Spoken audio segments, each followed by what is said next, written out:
Aloha everyone, I'm Susan with Let'sFeelExcellent.com or the YouTube channel by the same name.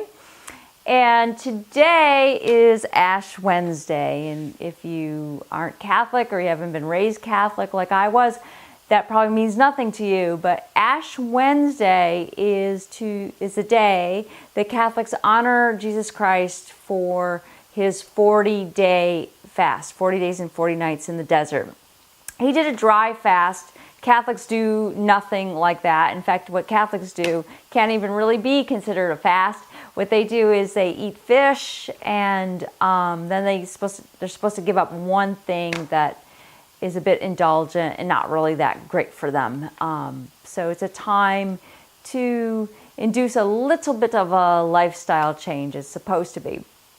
But sometimes that message gets a little bit miscued. But what I wanted to do in this blog is talk to you about fasting and what it can do. The reason I do is because fasting is an incredible modality for health. It is great in so many ways to add to a lifestyle change, or if people don't want to make that much of a lifestyle change, it's a really good thing to do intermittently or just a few times out of the year. Now, the kind of fasting I'm talking about is no longer than 5 days.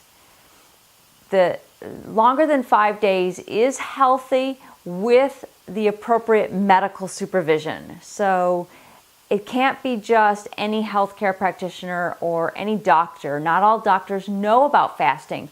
So it has to be a healthcare practitioner or a doctor that actually specializes in long-term fasting, more than 5 days. So that professional would be wanting to know why you want to fast. And fasting is great. People turn around cancer and diabetes and MS and and lupus and all kinds of diseases that have labels, even psychological diseases. But there's things that fasting does not do. Like, fasting is not good for losing weight. Fasting is lousy for losing weight. A lot of times people think that if you're not eating food, you're starving, and therefore it's a great way to lose weight. No, it's not at all. What fasting does is people do lose weight on the actual fast itself, because fasting is to take out the toxins and the toxic debris, all the stuff that you're not using in your body. That's what fasting does. So what happens is all the water that the body's been holding on to that holds those toxins in place, well, actually it kind of reverses the cell, and so there's all this water trapped in the cell and the interstitial spaces. So all that water can come out. So you should be losing water. You shouldn't be losing muscle mass. And that's why people on a fast don't exercise. So there's no exercising, very little movement at all. In fact, fasting means to rest. So resting is part of fasting, but losing weight is not.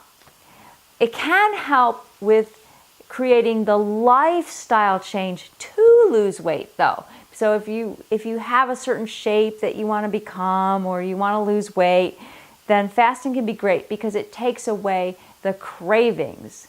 So if a person is even intermittently fasting, that means they're not putting in the stimulants, the salt, the sugar, the fat, or the stimulants that the person is craving or addicted to. So at least the physical addiction lets go, and also the mental addiction can let go too, because you're giving yourself some time, even if it's only 36 hours, to let go of that thing that you're distracted by. So that's how fasting can help a person achieve a lifestyle change. But as far as a diet and a way to lose weight, the actual fast itself, no, it's really a lousy way to do that. So there's another thing that Catholics do that I never really agreed with, and the day before fasting, so like yesterday was Fat Tuesday.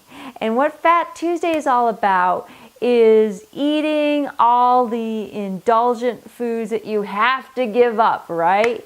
And cleaning out the cupboards was another explanation that I heard a couple weeks ago for Fat Tuesday. Cleaning out the cupboards so you won't be tempted. Okay, if you're really trying to give up something, this is not going to work, because in your psychology, you're linking pain to giving up the food item. So as long as you're still linking pleasure to that food item, the next situation where that food item arises and you cannot rid yourself of, say, chocolate, even if you don't buy it, you don't have it in your house, and you forbid anybody to bring it to your house, still it's in the stores, it's going to be in your social functions. Your social functions have your emotional triggers, so that's not really going to work. You have to link pain to the chocolate. So you have to link why you want to give it up to the thing that you want to give up. And then that is the only thing that's going to work. So if you're smoking, a pack of cigarettes on Fat Tuesday because you're not going to be able to have it on Ash Wednesday, that's not going to work, because you're linking pleasure with the cigarettes, you're linking pain with the fasting. So those are things that you want to consider. Also, the way you go into a fast is really important. So you don't want to eat fatty, indulgent foods and then go on a fast the next day. You're going to feel horrible. You're going to be like craving those foods, like I said. So what you want to do is you want to eat fruit, would be ideal, for about 2 or 3 days before, and maybe some vegetables.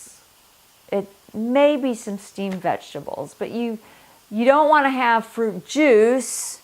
You don't want to have, second best is okay cooked, but really better raw, because you want the fiber in there. You don't want stuff that's going to rot in your digestive system.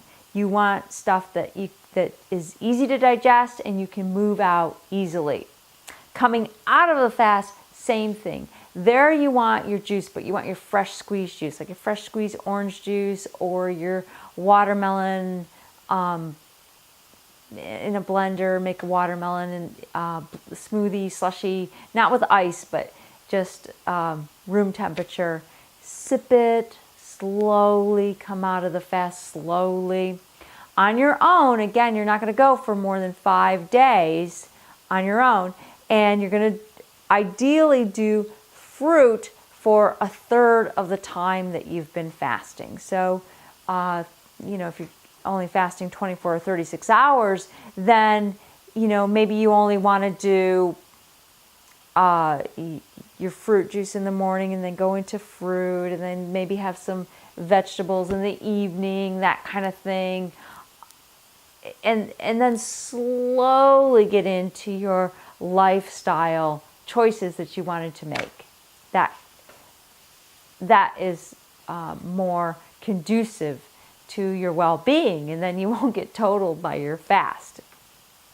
So fasting can, like I said, actually reverse a lot of these labels that people think that they're stuck on medication for the rest of their life, or they have to go through chemotherapy to rid themselves of cancer. Well, chemotherapy is just slightly less acidic than battery acid, so that's not a healthy thing. But fasting and getting rid of the damaged cells and getting rid of the toxins in the body is a healthy thing. Now, you want to go to a place that actually specializes in fasting, like I said. So hopefully you consider fasting. Even intermittent fasting just for one day is really, really helpful.